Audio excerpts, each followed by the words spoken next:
Bom, agora vamos falar de duas figuras conhecidas, que são os safristas. Esses safristas, eles são aqueles empregados rurais que são trabalhadores eventuais, por assim dizer. Por quê? Eles ficam rodando, né, de estado para estado, porque trabalham durante a safra de um determinado produto. Como assim? Você tem trabalhadores, esses trabalhadores safristas, por exemplo, podem estar hoje no Paraná trabalhando na safra de soja. Então, eles vão permanecer ali trabalhando enquanto durar a colheita da safra. Acabou a colheita da safra, eles vão se dirigir, por exemplo, para o estado de São Paulo para trabalhar na safra de cana-de-açúcar. Então, vão permanecer lá colhendo, trabalhando para a colheita da cana-de-açúcar. Acabou ali, eles podem, por exemplo, hipoteticamente, ir para outro lugar do sul, né, para o sul do país, fazer a colheita de arroz. Então, vão permanecer lá trabalhando durante o tempo que durar. Então, eles são itinerários, eles ficam andando. Há vários trabalhadores, né, que se especializaram nisso, que são safristas, e que, portanto, ficam trabalhando em cada tempo do ano, em um estado, em uma localidade, onde se tem a safra de um determinado produto, tá? Esses trabalhadores, o safrista, apesar dele ser um trabalhador rural, ele é contratado por prazo determinado. E onde nós temos a previsão do safrista? No artigo 14 da 5889. O artigo 14 nos diz: expirado normalmente o contrato, a empresa pagará ao safrista, a título de indenização de tempo de serviço, a importância correspondente a 1/12 do salário mensal por mês de serviço ou fração superior a 14 dias. Considera-se contrato de safra o que tem a sua duração dependente de variações estacionais de atividade agrária. Então, pessoal, o safrista ele não vai receber fundo de garantia, né? O tempo de serviço dele será pago à razão de 1/12 por cada mês trabalhado ou uma fração superior a 14 dias, tá? Então, para cada mês, ele vai ganhar 1/12 do seu salário, né? Como a gente utiliza 1/12 para calcular férias, para calcular 13º, também será utilizado para calcular a indenização do safrista. Então, ele é contratado por prazo determinado, esse prazo coincide com o prazo da safra, tá? Ele será, portanto, um trabalhador rural, ok? Deixe-me ver.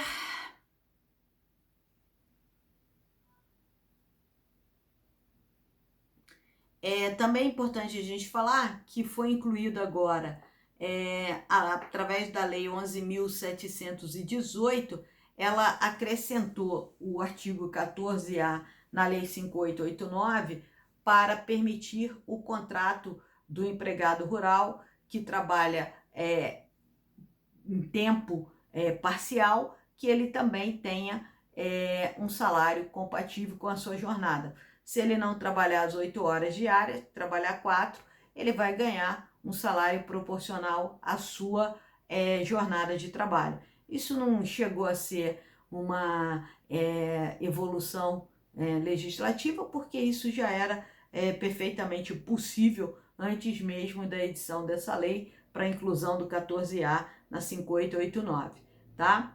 Esse contrato, entretanto, esse contrato, digamos, de tempo parcial, ele deve ser escrito e deve ter a duração e deve terminar no máximo em 2 meses, tá? Dentro do período de 1 ano, sob pena de ser convertido em contrato indeterminado, tá? Então, é possível você contratar uma pessoa, um trabalhador rural, por prazo, né, parcial, um contrato de trabalho de tempo parcial, aquele em que ele não cumprirá as 8 horas, mas terá que ser escrito e durar no máximo 2 meses dentro de um ano, né? Então, por exemplo, ele só pode durar dentro de um ano, daquele ano, por exemplo, de 2020, você só pode realizar um contrato com um trabalhador para tempo parcial com a vigência de 2 meses. Depois você só poderá fazer um novo contrato no ano seguinte, tá? Então, 2 meses do ano. Bom, aqui está dito, né, pessoal, o 14A, para que vocês saibam, o produtor rural, pessoa física, e aí só pessoa física, poderá realizar a contratação de trabalhador rural por pequeno prazo para o exercício de atividades de natureza temporária. A contratação de trabalhador rural por pequeno prazo, que dentro do período de um ano superar 2 meses, fica convertido em contrato de trabalho por prazo indeterminado, tá certo? Então, ele pode aí contratar, mas somente pelo prazo de 2 meses dentro de um ano. Não pode durar mais de 2 meses. Se durar, converte-se em contrato por prazo indeterminado.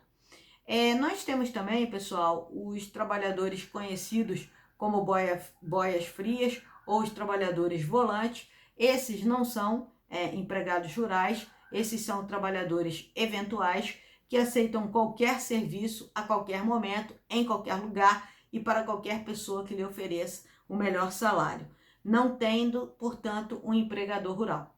Então, eles não têm um empregador rural, não há repetição do seu serviço, né? Eles estão hoje aqui, amanhã acolá, fazendo literalmente os bicos, e por isso não há vínculo de emprego, portanto, não podem ser considerados trabalhadores rurais. Nós temos ainda outros trabalhadores rurais, como o parceiro, o meieiro, o arrendatário, que correm os riscos do negócio, que não possuem vínculos de emprego, porque não tem um empregador rural, tá? Eles são trabalhadores rurais, mas não são empregados rurais. É importante diferenciar isso, tá? Eles são trabalhadores rurais, mas não são empregados rurais, justamente porque eles não têm vínculo com o empregador rural. Então, não podem ser, evidentemente, empregados, mas são trabalhadores rurais, ok? O que mais é importante que a gente fale sobre esses trabalhadores rurais? Vamos falar, pessoal, dos direitos do trabalhador rural, né? Então, a gente vai falar dos trabalhadores rurais. O aviso prévio. Vocês sabem que o aviso prévio é aquela comunicação que é feita com antecedência mínima de 30 dias. Ela é feita pelo empregador, que decide demitir o empregado, ou ela é feita pelo empregado, que pede demissão.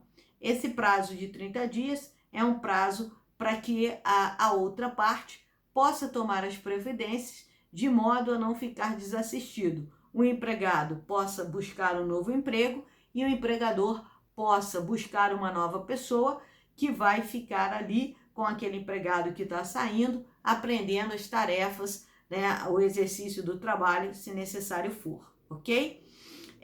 No caso do aviso prévio para o trabalhador urbano, ele poderá ter uma redução de 2 horas na sua jornada de trabalho, ou ele poderá deixar de trabalhar os 7 últimos dias consecutivos. A escolha é dele. No caso do aviso prévio do rural, não. Ele terá direito, durante todo o aviso prévio, a uma folga semanal, tá? Então, ele não vai reduzir a jornada em 2 horas, nem deixará de trabalhar os 7 últimos dias corridos. Ele apenas terá uma folga semanal, tá certo? Então, essa é uma particularidade do aviso prévio do rural. Temos um outro direito, que é o intervalo interjornada, que é o intervalo para almoço. Ora, jornada superior a 6 horas, tá certo? Ele fará jus a 1 hora de almoço, tá certo? Jornada inferior a 6 horas, ele teria direito a um intervalo de 15 minutos. A lei não permite, a lei não fala desse intervalo, tá, de 15 minutos, a lei do rural não trata desse intervalo, mas a doutrina entende ser aplicável aquilo que está disposto no artigo 71, parágrafo 1º da CLT, que trata justamente desse intervalo de 15 minutos para alimentação concedido aos empregados submetidos a uma jornada inferior a 6 horas de trabalho, ou uma jornada até 6 horas, que não daria, né, o direito ao horário de 1 hora para almoço. Nós temos, pessoal, o que mais aqui? Horário e adicional noturno. O empregado rural, ele faz jus ao adicional noturno, porém, é um adicional noturno. Nós temos o horário dele diferenciado, o horário dele é de 21 às 4, enquanto para o trabalhador urbano, o adicional noturno, né, será pago para o trabalho realizado de 22 às 5 da manhã. Também é importante dizer que a hora noturna para quem trabalha com a pecuária será de 20 horas às 4 da manhã. Então, das 8 da noite às 4 da manhã. E o adicional noturno é acrescido de 25% para o trabalhador rural, ao passo que para o trabalhador urbano esse percentual é de 20%, tá? A duração da hora noturna será também de 52 minutos e 30 segundos. Isso a gente vai ver em detalhes quando a gente falar do adicional noturno. Por fim, nós temos aquilo que pode ser pago, o salário-utilidade, né? Então, um trabalhador ele pode receber parte do seu salário em dinheiro e outra parte em utilidades. O que seriam utilidades? Uma cesta básica, a casa e essas coisas mais, tá? Então, o trabalhador rural não é diferente, ele pode receber parte do seu salário em dinheiro, outra parte em utilidades, né? A lei vai trazer determinados limites para o pagamento em utilidade. Por exemplo, ele não pode receber em utilidade mais do que 25% do salário mínimo e o da habitação 20%. Então, essas são bases para calcular o salário-utilidade. Então, por exemplo, um trabalhador pode ser contratado para ganhar um salário de R$2.000. Ele vai ganhar 1.500 em dinheiro, tá? Em pecúnia, e o restante o patrão vai dar compra, cesta básica, e vai fornecer para ele também uma casa para que ele more, tá certo? E pague um aluguel, como se ele desse a casa, né, sem cobrar o aluguel. Só que a cesta básica, o que ele vai dar em comida, não pode ser superior a 25% do salário mínimo, e o valor que ele acertar para casa não pode ser superior a 20% do salário mínimo, por expressa vedação legal, tá? Temos a moradia, pessoal, é aquele caso em que o patrão cede gratuitamente uma casa para o empregado rural. Geralmente a gente chama das casas dos colonos, das casas dos empregados, né? E essa casa, o empregado, no término do contrato de emprego, ele terá que devolver essa casa ao seu patrão no prazo de 30 dias a contar da rescisão do contrato. O rural, ele tem direito ao FGTS, ao PIS e ao salário família. Esses direitos foram assegurados a ele com a Constituição de 1988. Insalubridade e periculosidade, ele também terá direito se tiver trabalhando sobre condições penosas ou perigosas, né? E nós temos a questão da discriminação da idade, que isso se analisado à luz da Constituição, né, devem ser considerados como descrimes inconstitucionais, como discriminações que vedam os princípios constitucionais.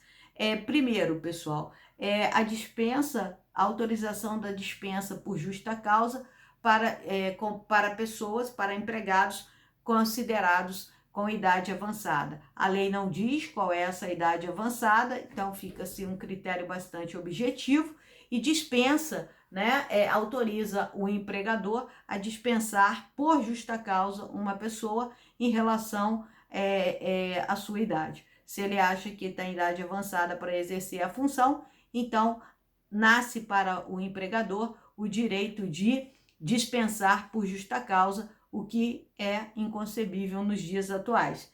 E também aquele salário pago, né, ao trabalhador menor, né, aquele com menos de 16 anos, né, ao menor de 16 anos, ele pode receber um salário inferior ao salário de adulto. Só que nós sabemos que a CLT, ela veda o emprego ao menor de 16 anos, salvo na condição de jovem aprendiz. E a lei do rural não se utiliza do termo menor aprendiz, apenas menor de 16 anos. Mas nós sabemos que para ser empregado, no sentido estrito dessa palavra, tem que ter a partir de 16 anos. Poderá exercer atividade remunerada a partir dos 14, mas tão somente na condição de jovem aprendiz, tá? Então, pessoal, essas são as principais características do trabalhador rural, aquilo que é importante destacar nesse contrato, tá? E nós temos, né, esse tipo de relação empregatícia, e nós temos aí no material escrito que foi deixado para vocês, o material elaborado por mim, nós temos mais detalhes. Espero que esses vídeos tenham contribuído para o estudo de vocês. Agradeço a atenção e finalizo desejando bons estudos, boas leituras. Um abraço e até a próxima.